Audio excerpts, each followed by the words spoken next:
Hello and welcome back to her Hoop Stats Unplugged.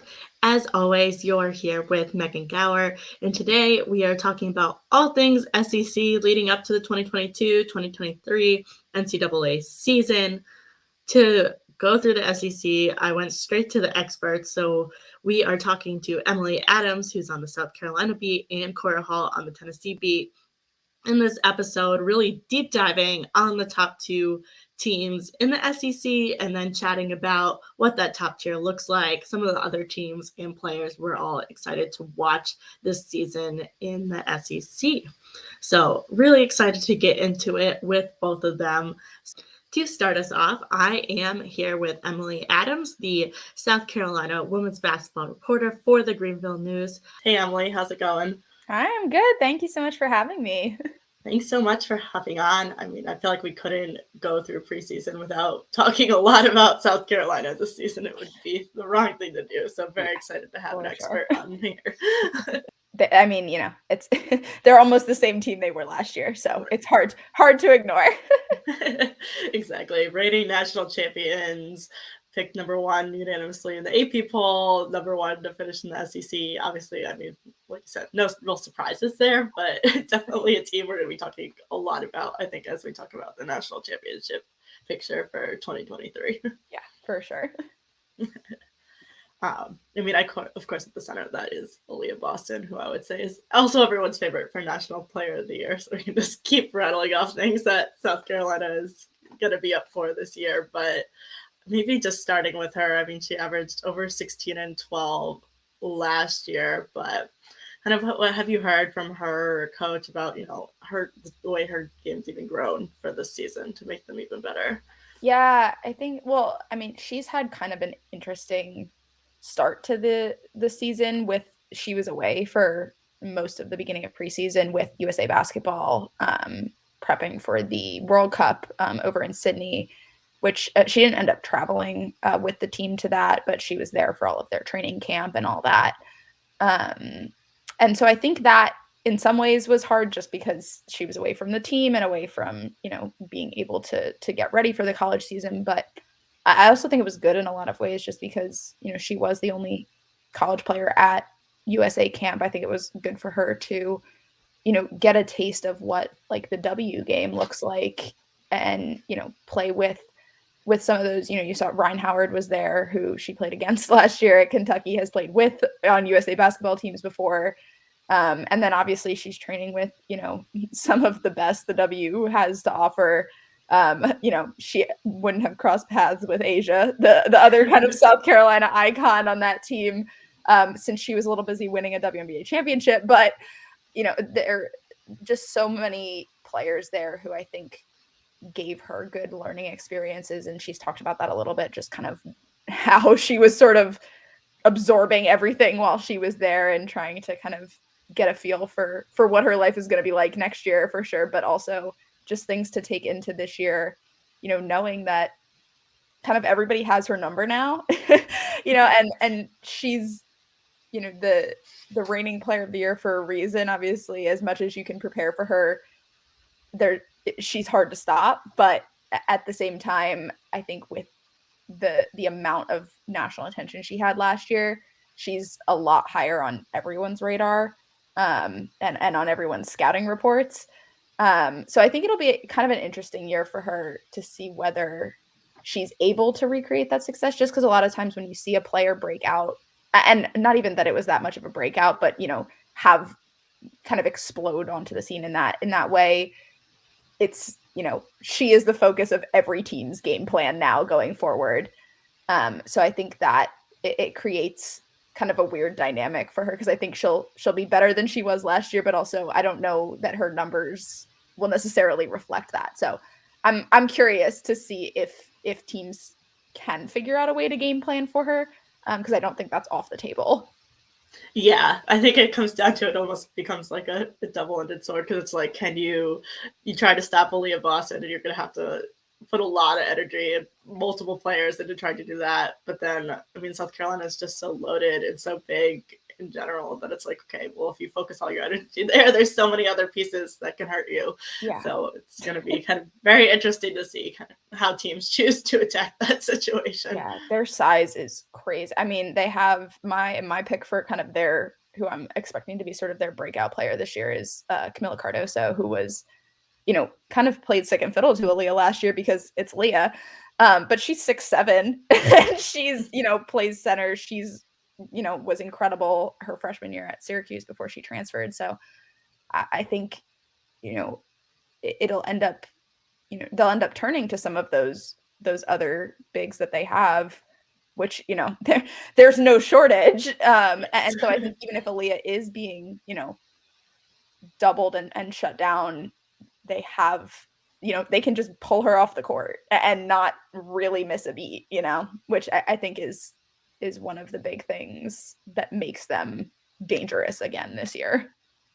Definitely. Do you think we'll see more too of this year, maybe of Cardoso and Boston on the floor together? We saw it, I think, minimally last year, but maybe with some of these new additions that they have got a little bit more guards to space the floor and make that happen. Yeah, I would love to. I mean, I think it would be fun. Just with Aaliyah's, I think like 6'5", is what she's officially listed at, and Camilla's 6'7". So, I mean, that's kind of a wild duo to have on the floor at the same time in college basketball. But at the same time, their skill set is kind of similar in a lot of ways. So I think, for Dawn, that's a lot of, it's a good rotation option more so than to put them on the court at the same time. But I think it would be fun to see them on the court at the same time. If I was the coach for my pure entertainment value, I would put them on at the same time. But yeah, it's interesting. It would be cool to see, but I don't know how much we will actually see it. Yeah, I think that's fair, especially because they have so much length at their positions. It's not like you're like need more length. They're not desperate for size. Yeah. Yeah. But yeah, I mean, I feel like other than Destiny Henderson, they really pretty much bring back every key piece from last year's team. We've got, Bria Beal had a great season defensively last year. I think a player that maybe doesn't get the attention nationally, but is such a big part of this team. Zaya Cook, of course, too. So it'll be interesting to see kind of how it all pieces back together with a lot of the same folks, though. Yeah, they had a couple of those younger players transfer out, but other than that, I mean, all the starters are back except for Henny, and most of the backups who played significantly are back. So it's really, I mean, that point guard position is kind of the known. Everybody knows that's sort of what they're looking to fill right now. And I think there's still a lot of sort of questions with that, but at the same time, I don't think they're going to have any problems filling it just with the depth that they have right now. Yeah, they certainly have a lot of options, so that even if one option isn't working the way they hope, they've got other things that they can try and rotate and figure out. I thought it was interesting to see at Media Day that Dawn Staley talked a lot about kind of Zaya Cook filling in that role, which maybe wouldn't have been my first inclination of the player that was going to kind of step into that spot. Is that something you've kind of heard more about? Yeah, I was a little surprised by that as well, just because, she really didn't do too much. Like, that wasn't her role last year. Right. But we actually just chatted with some of the seniors the other day, and she said she's been, taking a lot of time in that spot at practice and things. They honestly have a handful of options at that position. So I don't know. I wouldn't be surprised to see Zaya there kind of as the week one starter at that spot. But Letitia, she rotated in with Destiny a little bit last year at point guard. And then they also have one of the redshirt freshmen returning, Raven. Oh my gosh, what's her last? Johnson. Yeah, that's it. But with Raven back from the injury she had last year, she's an option there. And she was the number one point guard coming out of high school in that class. So, obviously she has the ability to do it. And then too, with Kira Fletcher, the transfer from Georgia Tech, she is kind of also a potential option there. Both Raven and Kira are both coming back from long-term injuries. So that's the biggest question with them, which is why I would expect to see Zaya or LA in that starting point guard rotation in the first couple of weeks. But I would not be surprised at all if those other two started to rotate in later in the season. Yeah, and I think that makes a lot of sense because with Zaya Cook, you're talking about a player that knows the system in and out, knows all these players. So especially with the other two coming off of injuries, it kind of makes sense that they would go in that direction to start off. But yeah, Kiera Fletcher is a name that maybe was more what I was expecting to kind of see at that starting point guard position when they brought her in. And like you said, maybe we're going to see that more as the season goes on. But someone that was very successful in that role in the ACC at Georgia Tech. So it feels like a good fit there. Yeah, I think with both her and Raven, they're in sort of that similar situation where they're both learning the South Carolina system, obviously. What with Raven, I think she played 2 games last year before her injury, so she didn't get a ton of time in really like working with the team. And like I said, they're both coming off of really major injuries. And are, fully recovered, but still, I think getting back into the swing of things and of, practicing full time and all of that. So I don't know how quickly they'll be up to speed. It could be faster than I'm expecting. It could be slower than I'm expecting. But with how front loaded South Carolina's non-conference schedule is, I would be a little bit surprised to see Dawn kind of take a chance there early on, just because, if you put in someone who's not ready against Stanford or Maryland, it's gonna come back to bite you. Yeah, exactly. They do have a few really big games to start off the season, and those are the wins that become very important come March when you're talking about seeding and everything else. Not that I think anyone expects them to be anywhere other than the very top of the seed line, but those types of losses can kind of bite you later on, even if they are early in the season. So yeah, agreed. For sure. Speaking of kind of like newcomers and Fletcher, what about the freshmen? What have you heard from kind of coach and the team about how the freshmen are adjusting? Yeah, it seems like it's a small group. I think there's only 2 of them, I believe, who are true freshmen. Talasia Cooper is the big one whose name has been thrown around a lot. I would not be surprised at all to see her play pretty significantly, honestly, just based on, obviously she was a super, highly ranked recruit. And so, she's kind of the type that is going to be able to handle that sort of, speed of the college game and all of that right away. The other one, and they also have needs at guard, and right. Cooper's a guard. And Ashlyn Watkins, the other freshman, is not a guard. She's, another one of those post players who they just, it's unfortunate because obviously, she's so talented, but at the same time, they don't need it right now.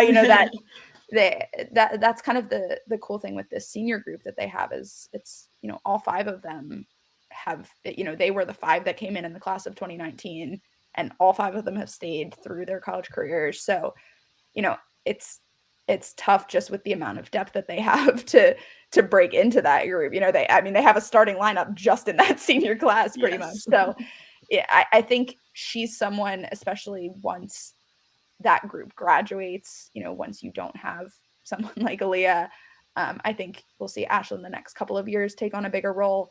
But this year I would be a little surprised to see her a lot. I think Cooper is a lot more likely to be kind of a more immediate impact player. Yeah, and I think that makes a lot of sense. We've hit on it a little bit, but there's just so much depth in that front court and what they bring back. And I mean, I think it's going to be hard to get all of the players that are seniors and have been a part of this team all the minutes that you would want to get them with the amount of talent they have in that group. So to add in the freshmen, but she does get the added advantage of learning from a class of really, really talented forwards. Yeah, I mean, if there's anyone you're going to sit behind, Aaliyah Boston's not a bad option. Yeah. You can't really pick someone better in the college game to be learning from in that position at the moment. Exactly. Maybe going a little bit more into that depth they do have, though, because we've talked about Boston and Cardoso, but we haven't really hit on Victoria Saxton. We talked about Letitia a little bit at the point guard position, but she's someone that definitely doesn't have to play at the one, can really play at a lot of different spots for this team. What have you heard from, I know Coach mentioned some things about playing LA at the 1 through 5 and just really using that length, but what do you kind of expect to see from them this season?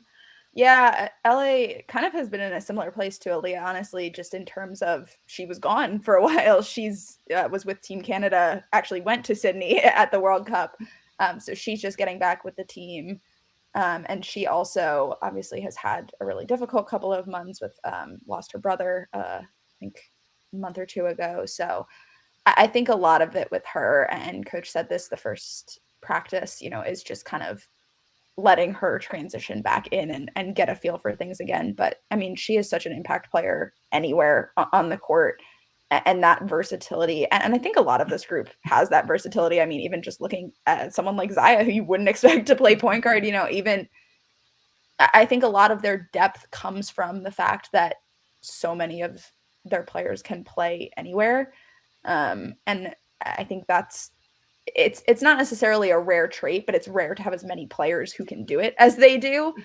And I mean, it's just such an advantage in even just disrupting like another team's game plan, because when you're looking at film, if the player that you're expecting to line up somewhere is not lined up there, then that kind of, it really can change things. And so I think that's a huge advantage for them with both of those, with Saxon as well. She is kind of a versatile forward. She's only 6'2", so she's not that, huge post center type player that you would look at there. She, can go all over the place. She's kind of just a workhorse. She does what they need.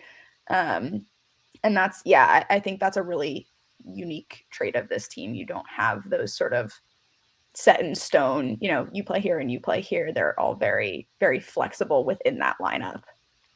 Yeah, that's obviously a great problem to have, and one that lets you to kind of game plan for what you're facing. There's certain lineups that are going to probably trip up different teams differently. So being able to kind of use that flexibility to change what you have on the court, one, it makes it harder to scout, and two, it just allows you to really cater to who you're playing and the best way to beat that opponent night in and night out.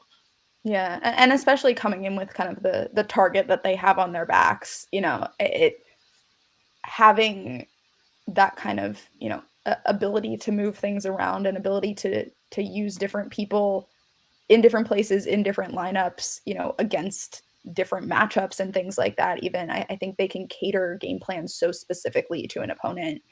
And that makes it, obviously repeating a title is hard.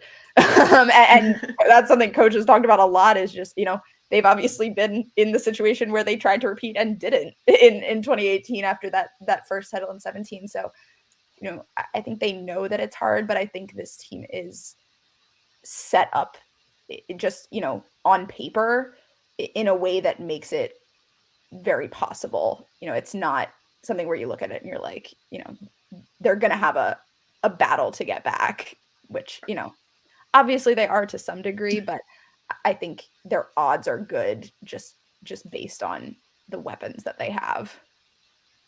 Oh, for sure. I think most people would probably say they have it easy, which obviously we know is not true. But like from the outside looking in, I think it is like very clear that this is the most talented team in the country going into the season.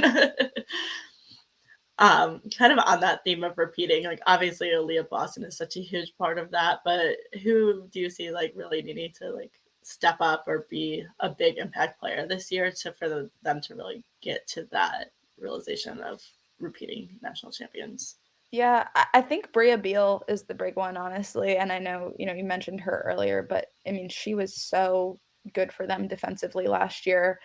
And I think, she's talked a little bit about, wanting to be more involved on the offensive side and develop that side of her game. But at the same time, I don't, she doesn't need to with the amount of scorers that they have. And, if she does get more involved on the offense, I mean, that it immediately just raises her value so much. But at the same time, she is so valuable for them defensively. And that's something, obviously you have Aaliyah, whose rebounding is, such a strength and all of that. But having someone who can just lock it down on defense like Bria can is such an underrated skill and an underrated, weapon to have in your arsenal. And so I think, it's that classic adage of like offense wins games and defense wins championships, but like it really is true at the end of the day, and when you get into,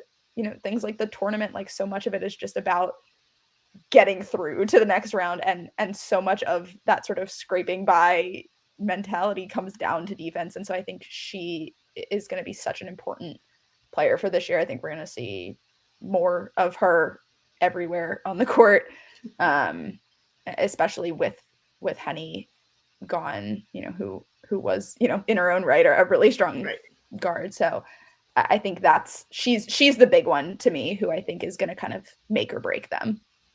Yeah, for sure. I think a player that maybe doesn't get the recognition for it, but it has to be one of, if not the best one-on-one defender in the college game right now. And it's tough because it's one of those things that it's like, it just doesn't show up on a stat line. Right. It's such an intangible thing to be good at defense. She has that, just coming out of her ears. Yeah, I think if you look back at the national championship game last year and what she was able to do to Paige Beckers, it's something that not many people can do. It's a really good example of just how good she is. Kind of transitioning over to a little bit more just on the SEC as a whole. Obviously, always one of the best conferences in women's basketball, which helps prepare South Carolina to kind of stay at that high level going into March. But who do you see kind of as the teams within the SEC that are the biggest challengers to South Carolina this year? I know they're kind of runaway favorites, but yeah, I honestly, and I've talked with a handful of the other SEC writers about this. I think it's maybe not as runaway as it looks like on paper, but there is a very clear top tier. I think, it's kind of the top three and then everyone else. And that top three is in order: South Carolina, Tennessee, and LSU. And then everybody else is just kind of a hodgepodge underneath that. It's a lot of good, not great under that, but it's a lot of just kind of, I think the challenging thing with the SEC this year is that there's so few teams that you can kind of lean back on. Even last year you saw they got beat. Their only regular season loss was to Missouri, which wow. And so that's one of those, and you saw they lost to Kentucky in the SEC tournament, who obviously are going to have a bit of a tougher year without Ryan Howard, but there's so many teams that are competitive enough that if you're having a bad day, they will take advantage of it. But I personally think Tennessee is clearly the second best team in the league and clearly their biggest threat. If you look at that preseason All SEC vote by the media, it's 3 Tennessee players and 2 South Carolina players. So that's, I think tells you everything you need to know about just kind of how close those two are going to be this year. And when you look at last year, I think it's tough to see that just because that game was a real blowout last year when South Carolina played Tennessee. But I believe that was the game right after Jordan Horston, who was their leading scorer, had a pretty major injury. I know that first game that she was out for was the game at South Carolina, which is not a game you want to be missing your best player for. No. and so the result was a blowout. But Horston's back healthy, and Tennessee slayed the transfer portal in the offseason. I know we've talked a little bit about just players I'm excited to see. Rakia Jackson, the transfer from Mississippi State, I think is going to flourish in that offense. They've got Tamari Key back, who broke Candace Parker's all-time block record last year, which, breaking a Candace Parker record is no small feat. So I think Tennessee is just so loaded, and similar to South Carolina, they're very deep. So I think they're the clear number 2 to me. And then LSU is sort of I don't even want to call them a dark horse, but I feel like they sort of are, where everyone knows that they're the number 3, but they could, I think, work their way up. And I wouldn't be surprised to see that. They're just, so much of their talent is from the transfer portal, which, especially, the big one is Angel Reese coming down from Maryland, which was a huge get for them. And so I think once that group can kind of acclimate and get a feel for each other, they're going to be super, super competitive. And I mean, you see like SEC play doesn't start until January. So they have plenty of time to get there. And I think come, those regular season matchups and also come, SEC tournament and NCAA tournament time, they're going to be a very, very real contender up against both Tennessee and South Carolina. Yeah, I agree with that. I think we're going to see maybe LSU take a little bit of a backseat to those two teams, at least as we go through non-conference start of the season. But once those pieces get a chance to gel, they do have a lot of talent on that team that they've been able to bring in. But I very much agree with you that Tennessee is like the clear kind of challenger for South Carolina, and that they're going to be that very obvious number 2 team. And I think it's a matchup when we get to it this season. I'm pretty sure it's very late in the season. It'll be a nice, it's like late February. Which is, I mean, their South Carolina's schedule is a beast, because I think they go LSU, Tennessee back to back. I believe. I'd have to double check on that, but if they're not back to back, they're like within a week or two of each other. And I mean, they have that same thing at the beginning of the season with they go like Stanford, Maryland, UCLA back to back to back. Yeah. And so it's brutal in some ways, but I think it's also okay. Yeah, I was almost correct. It's LSU, and then the following week is Tennessee. But I think that in some ways is good, as they're prepping into tournament time, both SEC tournament and the national tournament, that having that sort of grueling week after week is only going to help them when they hit that point. Yeah, exactly. I think when you look at, March, every game is like that. And very quickly it becomes every game is a big game. So having that grueling thing in February definitely prepares you for that. And then having something like Tennessee as part of your conference schedule in February, I mean, that's what could be a Final Four game basically in February. I would not be surprised to see it be a Final Four game too. Yeah, I mean, exactly. I think Tennessee's 5 in the AP poll, and I think that's an underrating. I mean, I think they're going to be so good. I'm very, very high on Tennessee this year. This very well could be the year that Tennessee finally gets back to the Final Four. They're going to be at that level. And I covered them a little bit last year I was in Knoxville last year before I was at this job covering high schools, but then also helping out a little bit on whatever Tennessee sport needed an extra set of hands. And so I believe the big one I covered for them was their Stanford game. And so I got to see just kind of a lot of the talent on that roster, which now obviously has just been elevated with, Rakia and with Jillian Hollingshead coming in from Georgia. So, I mean, I think I have a lot of respect for Kelly Harper as a coach. I think that program is, obviously has the history, but really is on the come up again right now. And I mean, if a year is going to be their year, it's this one. And a lot of those players are seniors. So I think they know that this is kind of their chance to do it. Yeah, for sure. And I think we're going to see that urgency on the court as well. And yeah, looking back to that South Carolina game too, I feel like just two teams with so much size too. There's probably not, maybe other than Stanford has a fair amount of size as well, but many programs that are going to challenge South Carolina in terms of size that way. So that matchup, I think, is especially intriguing because of that as well. Yeah, for sure. Yeah, that's the game, I think, in the SEC. I mean, they've got, their sort of grudge matches with Kentucky, with Missouri, but those, especially Kentucky is not going to be, necessarily the threat that it was last year just because of Ryan. But I think that Tennessee game is the one that most of them will have circled as kind of the climate check heading into tournament time. Yeah, exactly. I think when you look at some of the teams that were so strong in the SEC last season, there's just a lot of talent that moved on to the W. You've mentioned Ryan Howard, also like Shakira Austin. So it's just there's a lot of, like you said, the top 3, and then everyone else has got a little bit of rebuilding to do this year. Yeah, and that game is in Knoxville this year. which adds kind of another layer because that is, very similar to Columbia. It's very much a women's basketball town. And so that's, their home court advantage is very real. And so I think that kind of adds an interesting layer too, because, they were here last year, and I think they would rather have this year's Tennessee team at home than last year. Yeah. Agreed.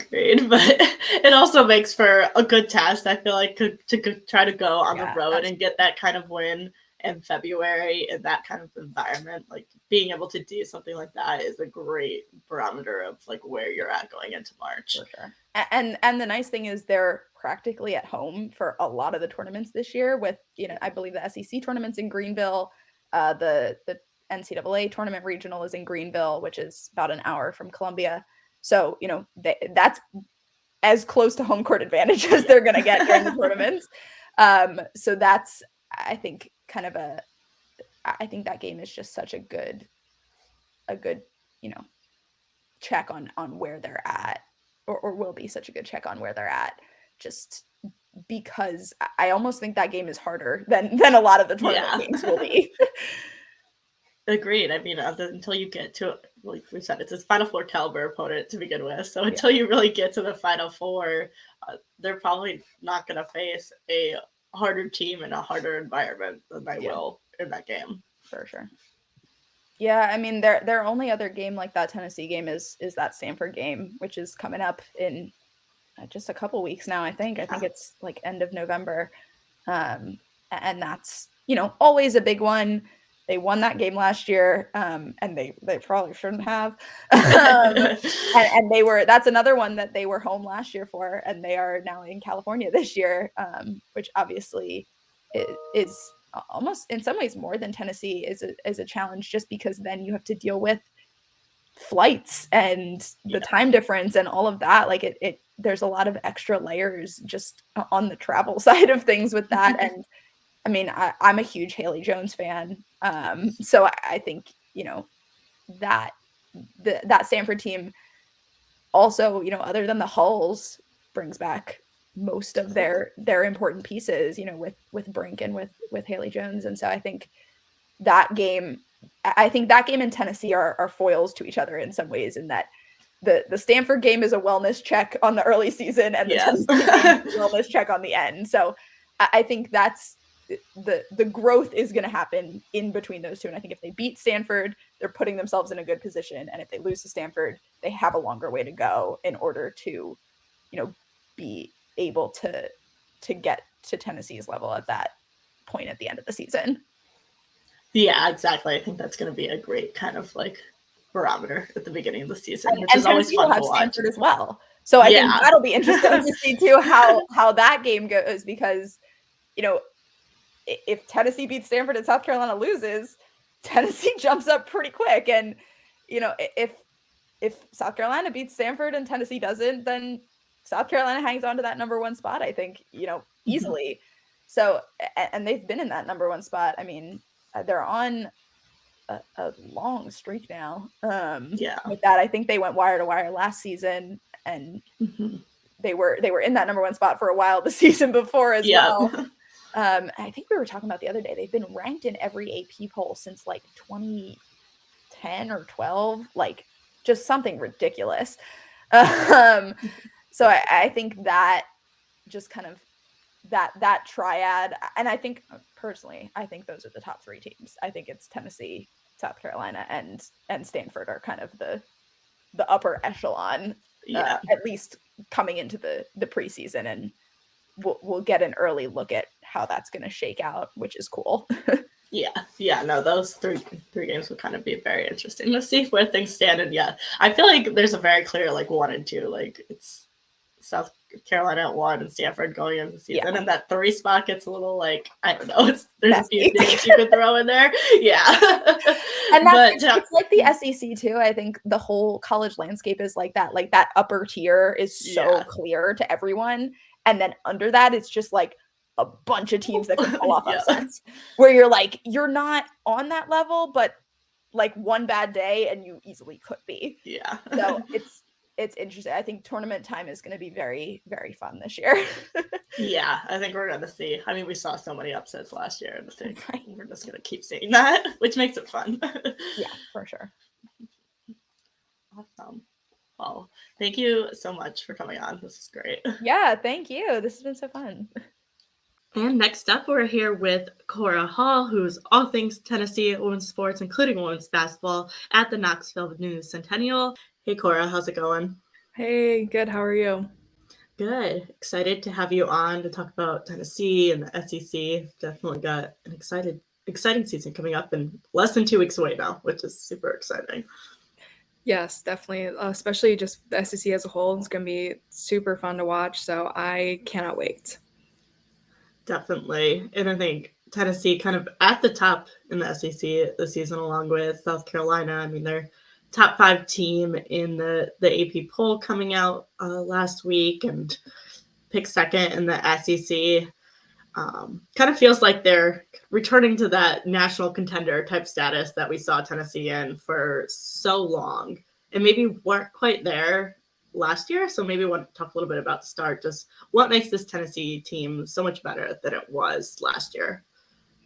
Yeah, I think it comes down to 3 things. And, you hear these a lot, but, it comes down to depth, versatility, and talent. I think the roster just has more of that in all 3 aspects. Like if you look at the depth, they have depth in the post with Tamari Key. She has a great backup now, or potential, 2 posts with Jillian Hollingshed, who's 6'5", really dynamic forward from Georgia. And then you have, Jasmine Franklin. You have Jordan Horson can even post up sometimes, but you have other wings who can post up, like Justine Passat, like Rakia Jackson, Sarah Puckett posted up sometimes on smaller guards. So you have a lot of depth that can really dominate on the inside and create a lot of mismatches. You also have the deepest position they have is at the wing, because you have returners like Jordan Horson, like Marta Suarez, who was out last season. You have Sarah Puckett, again, really going to be a great player off the bench for them this season. And then you have Rakia Jackson, you have Kaya Wynn, Tess Darby. There's so many different looks at the wing they can have that is just going to give them a lot of options when it comes to matchups, when it comes to different teams that they're playing. And I think a great addition to their point guard depth is Jasmine Powell out of the transfer portal. She's also a true point guard, which is, something they've really needed. So I think her presence alone will really elevate the offense this season, just with her decision making, with her ability to push the pace and transition. In their scrimmage, which was just a scrimmage, but the way that this team can play very quickly in transition, especially with her at point guard, will, I think, really just elevate the offense that they had last season.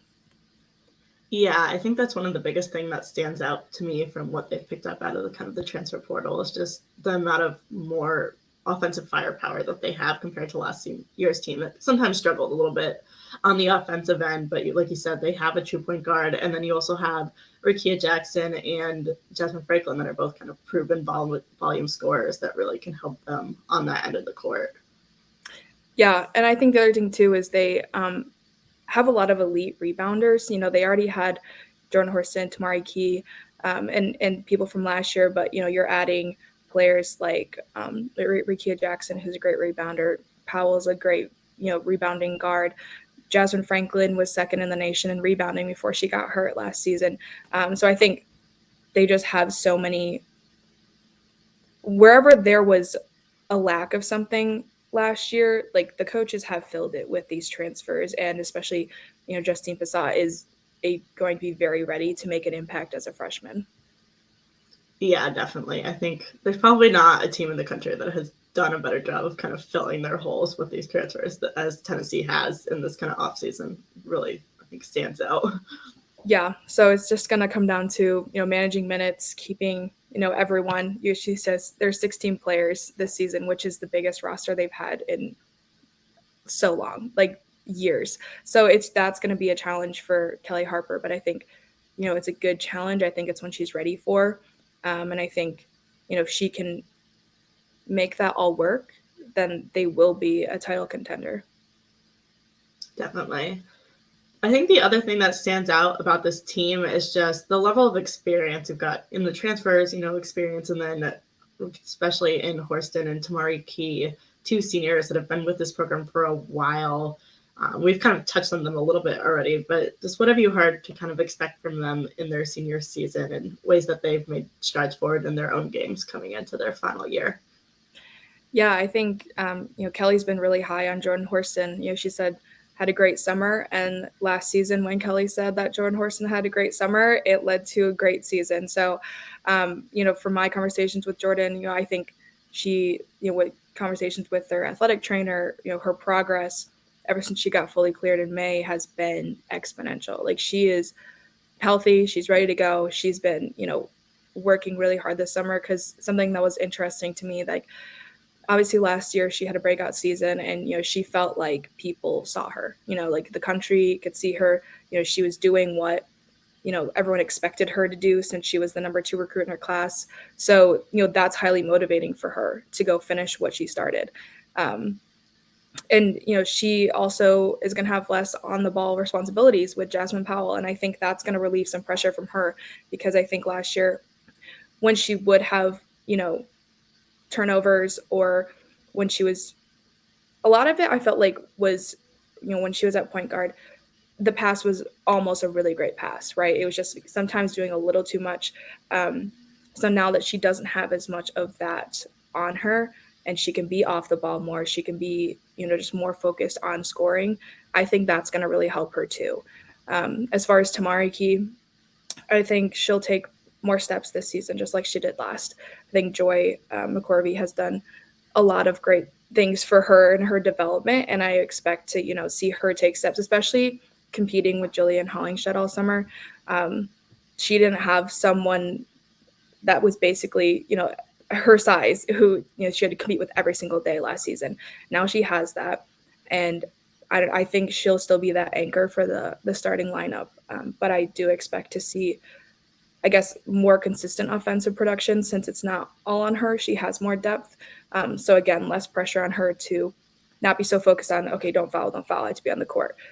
So she can have a little more freedom too.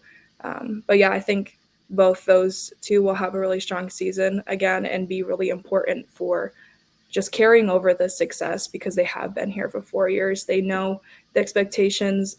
They know just what got them there last year, so they can really help carry over that success.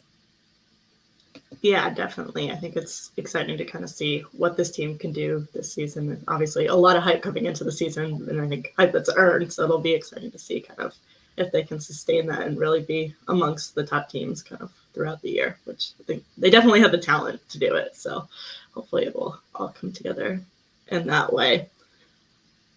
Kind of talking about this team in the context of the SEC, obviously they're picked second in the preseason SEC poll, but kind of where do you see them falling? You've kind of got a clear, I feel like, number 1 in South Carolina, and then I feel a pretty clear number 3 in LSU as well, and then kind of everywhere else. But kind of amongst that top group, do you see this team kind of being up there with South Carolina and contending for a title, or maybe closer to like the LSU and everywhere else?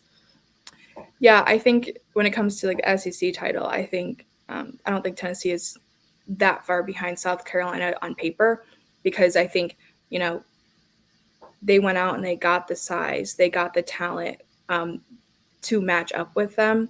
I think it's a matter of how they progress, right? Because South Carolina, they won a title last year. They returned a lot of their players, so they've been through this. They know what they're doing.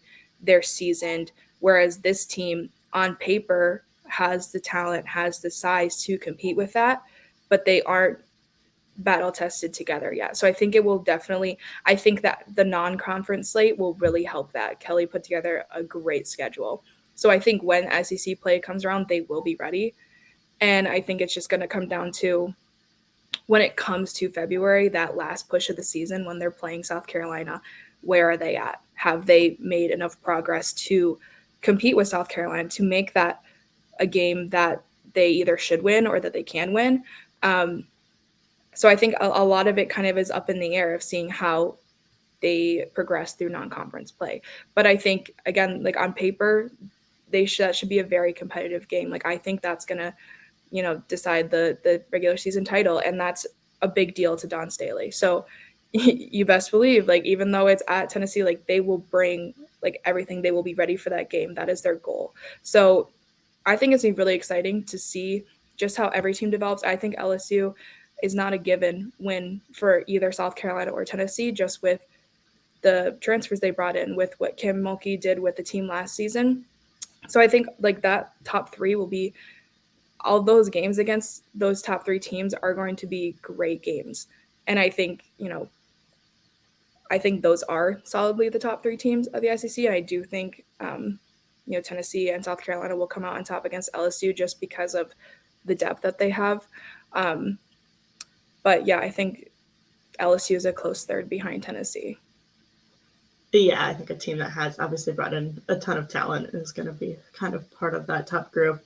And you mentioned the non-conference schedule, and I think that's something. I mean, Tennessee, I know they have Stanford, they have UConn kind of later in that non-conference slate. So they're going to have a lot of tests kind of leading up to that South Carolina game, too, to get a sense of where this team is at compared to that kind of elite tier of teams.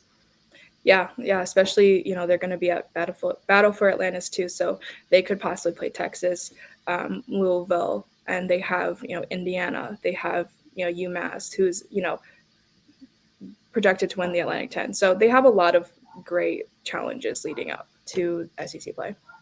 Yeah, that UMass game should actually be interesting. I think people probably will overlook that one and the other names that you said, but that's a really good UMass team. It's going to be fun. Yeah. Yeah, and I'm pretty sure that one's soon as well, so kind of early on. Yeah, that's a November game, so. Yeah, so that should be a good chance to see this team against what could, I think, at some point be a top 25 team this season.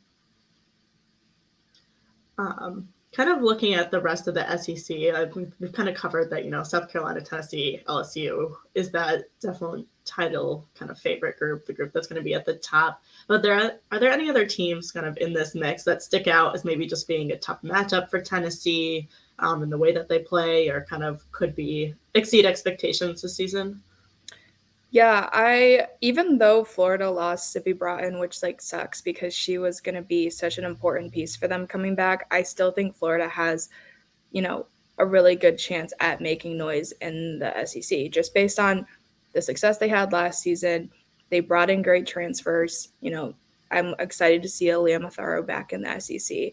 And Kelly Rae Finley proved herself last season, certainly. So I think it'll be interesting to see, will Florida kind of still rely on that really tough, scrappy style of play that got them wins last season, that got them a win against Tennessee. And I think it'll be interesting to see how Tennessee handles the turnover problem this year. How will they fix that? Will it be a problem again? I don't know. I think a lot of it just kind of depends on what we're seeing from them. But last year, that's what got them into trouble, is that turnover problem caught up to them. And against Auburn, against Florida, it turned into a lot of points and upsets. So how will they handle that? I think one of the common things in their losses last year was there was one quarter when defensively they weren't strong enough and teams put up over 20 points in a quarter. Like LSU put up 22 in the first quarter by pushing the pace, running the floor, and Tennessee never caught back up. They lost by 3.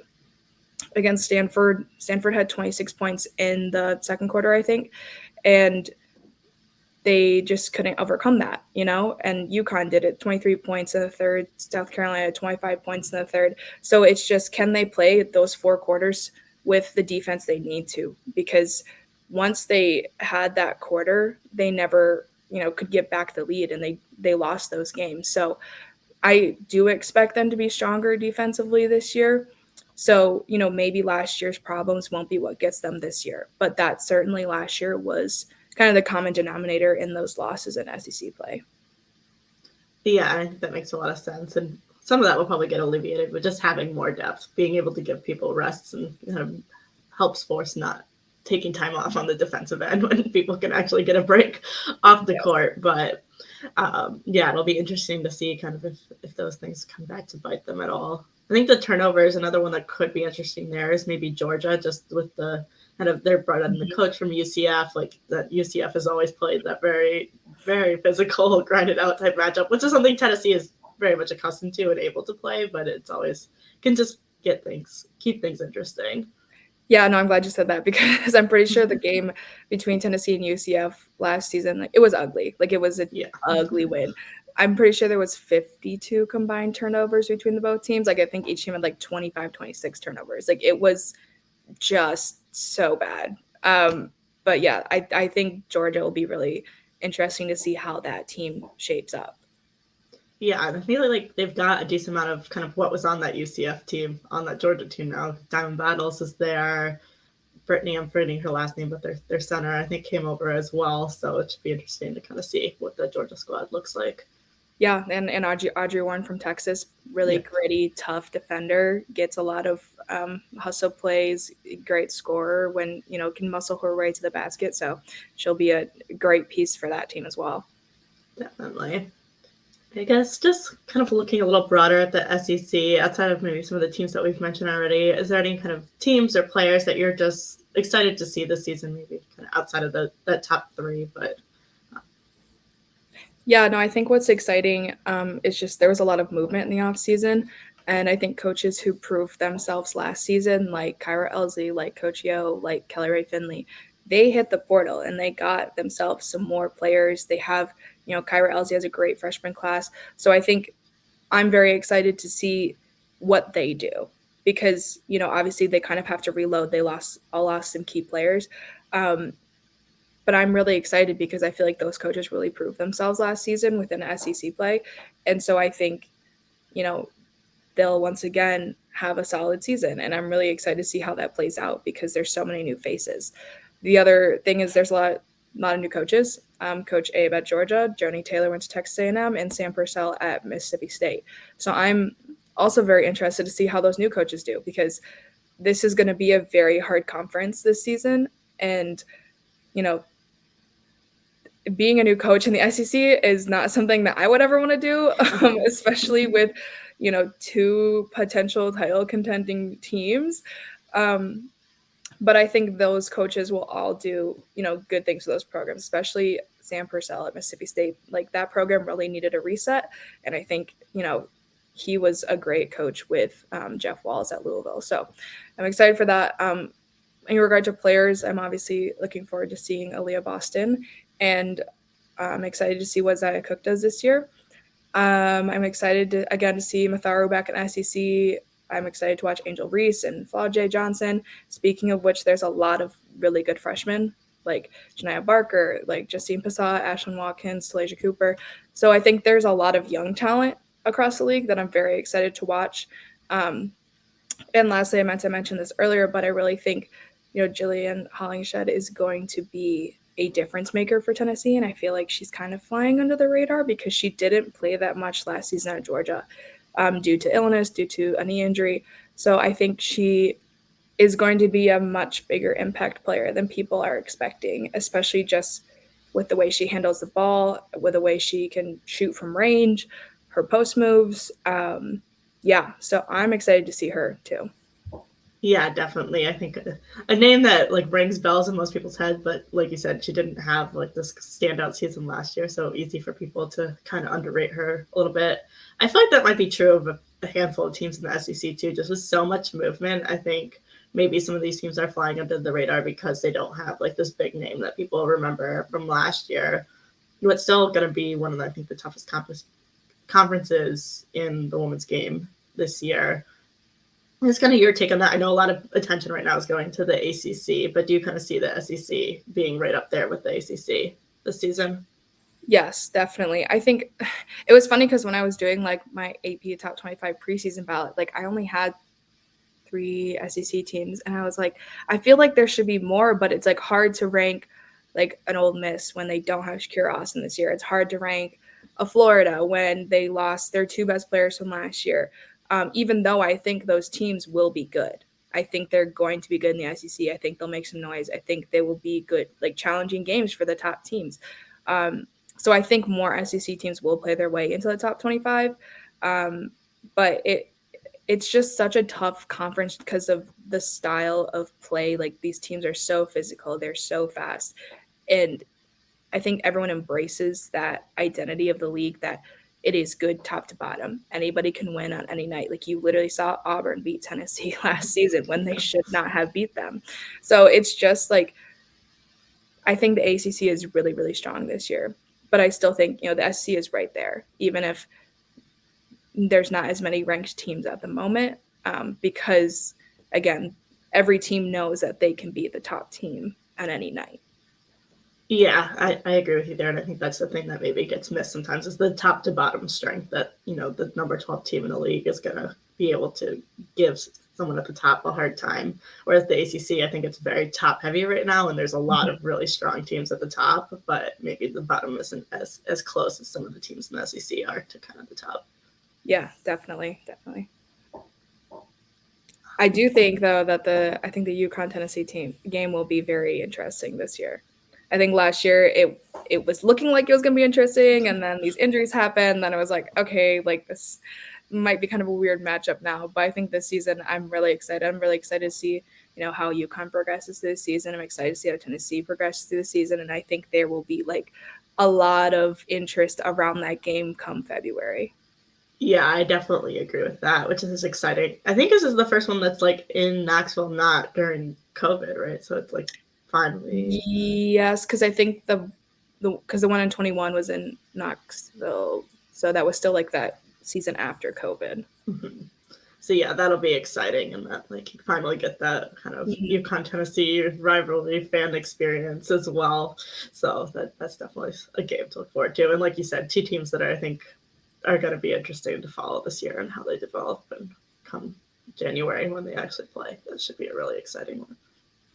Yeah, no, because I still think, UConn's still going to be good without Paige. Like, I think it's funny when people are like, oh, they don't have Paige. Like, I'm like, did you not watch them last year? Yeah, it is funny. It's like they played a lot of last year without Paige too. Yeah. AZ's going to be super fun to watch. Yeah, I'm very excited to see that. I think it's going to be a lot of fun. Awesome. Well, thank you so much, Cora, for doing this. Yeah, of course. It was so super fun. I love podcasts, so always happy to join. Well, that's all for today's episode. Thank you for listening. As always, please make sure to rate, like, subscribe to the podcast wherever you're listening to or watching us.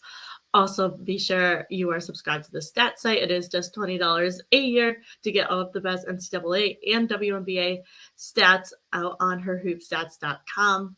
Also, be sure you're subscribed to our free newsletter on Substack and following us on social media at herhoopstats on all platforms. Thanks again for listening.